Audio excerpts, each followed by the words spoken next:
We have developing news out of the Middle East this morning. Hamas is in Egypt to resume negotiations for a ceasefire deal in Gaza. Israel has, quote, more or less expected a proposal for a 6-week ceasefire that includes the release of hostages considered vulnerable, the sick, the wounded, the elderly, and women. In exchange, Israel will release a set amount of Palestinian prisoners for every hostage that is set free. Right now, a father is searching for his son. His name is Chen, a dual American-Israeli citizen. He's been missing since the October 7th attacks. His father, Ruby Chen, is joining us now. Ruby, thank you so much for joining us. I know this is such a difficult time for you. We really appreciate your time. Morning, 149 days, Hannah. 149 days. I can't even imagine. First, what can you tell us about your son? You know, my son is the middle child of 3 siblings. I don't know about you. I myself am the sandwich myself, and he has a very important function inside of the family. You know, easygoing, loving spirit of singing, dancing, typically the life of the party. He has been, you know, missing, and it's the most difficult time would be at the dinner table when we have an empty chair. And he has his dog, as you see that picture, so it's his dog that he adopted. So the dog, you know, his name is Gucci, you know, misses him very much and keeps on going into his room, you know, waiting for him to come back.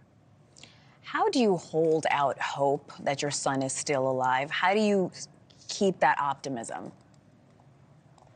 Yeah, I would answer it in a different way. I think the main challenge is the normalization of the situation, meaning that it is something that people have gotten used to.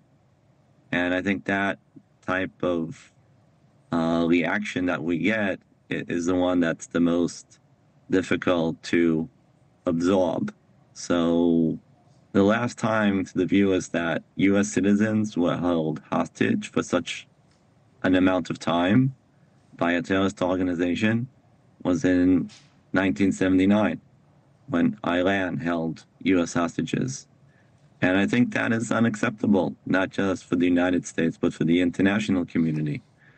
And I applaud President Biden for everything that he's been doing, getting on the phone with leaders of Qatar and Egypt to get a deal done.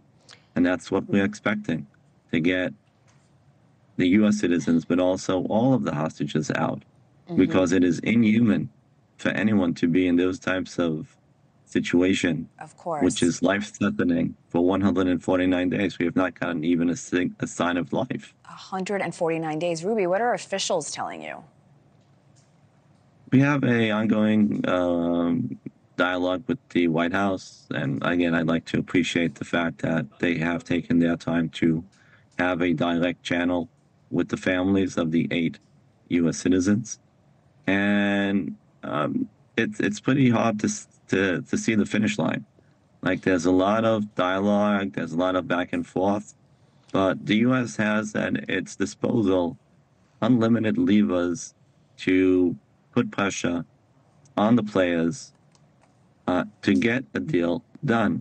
It is, again, unbelievable that you and I have been talking over the last few months, and each time when we go on the air and we say the amount of days that have passed by, and you say, well, that's how do you guys hold up? And yeah, that's exactly the feeling. We will be in D.C. this week, and we will hopefully have a chance to meet officials again, and highlighting the fact that we wish to get this thing resolved Ruby, as soon as possible. Do you have a message for Prime Minister Netanyahu? President Netanyahu has a lot of important tasks on his table. I think this is the one that is the most urgent, that needs to be solved, as we have citizens that are in danger each day, that he is not able to get a deal done.